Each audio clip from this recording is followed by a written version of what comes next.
So our story started when my wife became pregnant. We have been married for the last over 10 years now, almost 11 years. And when my wife first became pregnant, without getting into the hormonal technical reasons why women change, they do. God bless women. I mean, there's a lot a woman goes through when they're going through pregnancy. But that's something I didn't understand, and this is a key here: is when my wife was experiencing a lot of hormonal, emotional, physical changes in her life. I didn't approach that with a very compassionate and empathetic heart. So the result was that we were not intimate, and she was just not interested in sex at all for honestly longer than needed. Years at a time. We were just not intimate sexually at all. And it was just a very difficult situation for us. And honestly, I know that most couples who experience this kind of thing, especially for years at a time, would immediately give up and give in. But I tell you, the reason that my wife and I never gave up, never even crossed our mind, honest to God, never crossed my mind, that even though we were not intimate and I would approach my wife sexually and I would be rejected constantly and we would argue. I mean, I did not handle this well, guys. And I'll tell you exactly what you can do to handle this well and what I did to change it and why we're having a smashing sex life now. But the reason that it didn't work and what I was doing wrong is because I was being selfish. I was seeing this as like a something that I need, a duty that my wife owes me, because I'm her husband. And I wasn't trying to understand and have compassion for what she was going through in her life, what the changes she was experiencing in her relationship with me. And the result was just chaos all the time and fighting and arguing and just lack of understanding and empathy towards each other. And the reason that we never gave up and never considered divorce or splitting up or anything like that, the reason is because we are firm believers. My wife and I are both firm believers that the purpose of marriage, the purpose of marital union is to grow. Is growth. And I know that's cheesy, and I know it's really hard to say and understand when you're really in the trenches and really in it with your spouse and arguing and fighting. I mean, we were fighting every day about this.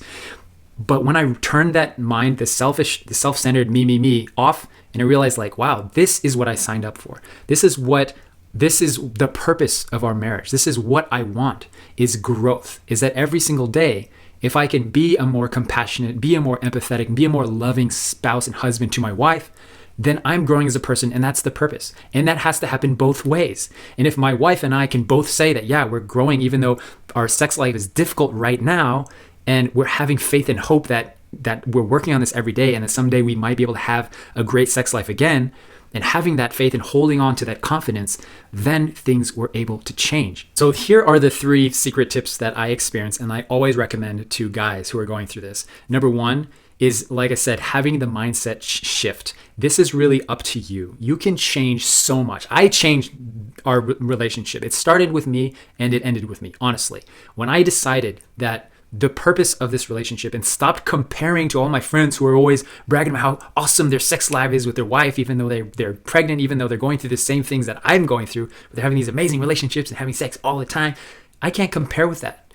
I cannot. I have to change the mindset and realize that this is my relationship, my marriage, my relationship. And if I take ownership of this and realize that I can impact this and that I can change this, I can change because I can change myself and I can change my mindset. When I switch the mindset from this is about me to this is about us.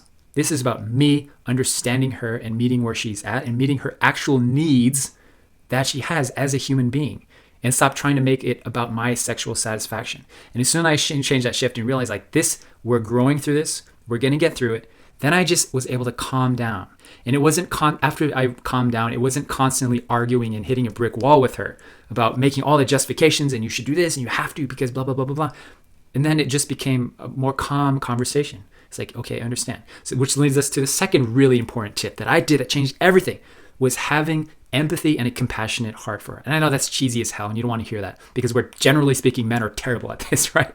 But women thrive with empathy. If you can give anything to your wife, it is simply being compassionate. One thing that I heard that really resonated with me from a mentor of mine, he said that the one thing in the world that men want for their wife is for them to be happy.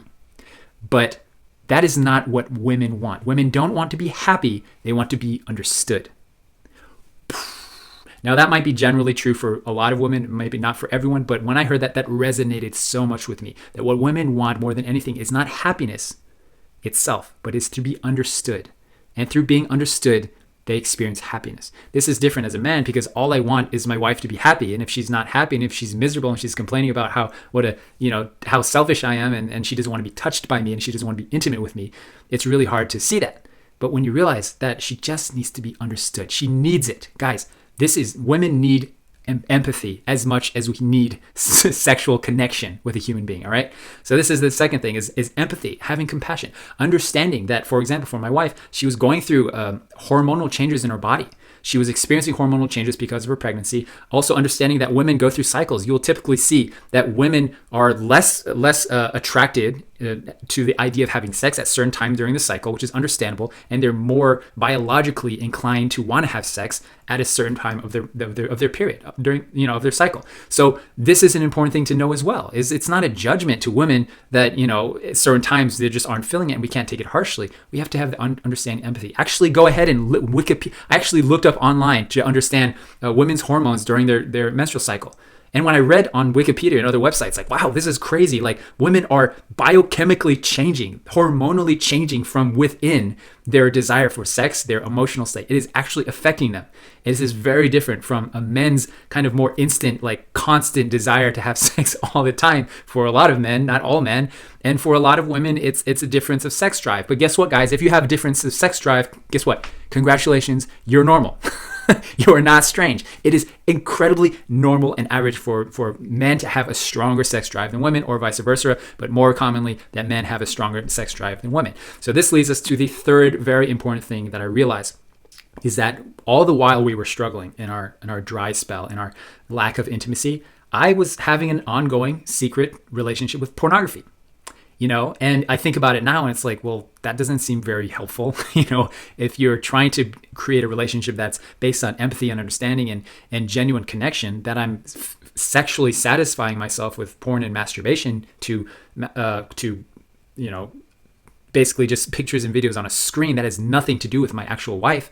So when it actually comes time to being intimate with her, or she might have occasionally on times wanted to have sex during the time, but I was already fulfilling my own needs sexually through porn and masturbation. How productive is that? It's incredibly destructive, the nature of pornography and how addictive it is to bring that into a marriage. Because any time that we want to use our sexual energy, which we have innately, naturally, we're using that sexual energy and we're satisfying ourselves through use of pornography, as opposed to directing that energy selflessly to our wife. And if I did that, guys, if I did that and directed my sexual energy to my wife and tried to make her experience pleasure, genuine pleasure and happiness and understanding, and spend time with each other instead of spending time with porn or battling the addiction in my head, as soon as I realized that, the light switch went off and I realized, like, holy cow, the whole world is shouting porn is fine, it's normal, sexualization is empowering, whatever. But at the same time, I was looking at my life and I was realizing, as long as I have porn in my life, this was a huge realization I had. As long as porn is in my life, I cannot fully love my wife. I cannot, because I'm constantly at the back of my mind attracted in some form to pixels on a screen or videos on a screen or other women. And I'm not able to fully love my spouse. And that is what she needed, especially during the most vulnerable and complicated time of her life. She needed me to do that. So this is what changed. I did all of these things. I changed my mindset to a mindset of, I can do this. I can change something by myself. And if I can change something, things will get better. And the second was having a heart of compassion and empathy and understanding for her. And then also just getting rid of my porn habit and realizing that it's not healthy. And as soon as I did those three things, guess what happened, guys? Magic. I cannot believe right now the sex life that my wife and I have. Maybe a spoiler alert, but we have a very vibrant sex life. I don't think the frequency of sex is a success metric. I think it's more of a vanity metric. But I'll tell you, that we do have a very thriving sex life, and we enjoy it on both ends. We both enjoy it very much every single time. All right. So I hope that this video was helpful for you guys. I know I've been exactly where you are, and I promise you, don't give up. You cannot give up. And the thing that you need to do more than anything is you need to watch more videos like this, and you need to connect with somebody, connect with people, connect with human beings who are going through the same thing. And I promise you that the results will be fruitful and you will have a better relationship, because when you connect with people then you instantly take it outside of just your own head and your own relationship, and you bring a third party element into the conflict, into the situation, then somehow magic happens. This is what I did when we were really struggling. Is I reached out to a mentor of mine and kind of a father figure in my life, and I said, I haven't told this to anyone, but we're really struggling in our sex life, and this was really hard for me to say to someone because I have been helping people do the exact thing that I'm struggling with, and I was a hypocrite for doing that. But when I just reached out for support, when I said, I can't do this anymore, I need help, then something magic happens. I calmed down and I realized, okay, well, this is normal. People go through this. And once we get to the other side, I will be so grateful, and I am, that we have seen the other side, and I'm trying to help you do the same. And I promise you that there is a way. All right. So if that's you, I would encourage you to smash the like button on this video, because you know why? Because nobody will know if you smash the like button. And also it helps this video spread for more people, and you will get more, YouTube will throw more videos your way just like this one, and I think you would value from doing something like that. All right. Thanks for watching. It's good to have you. Take care.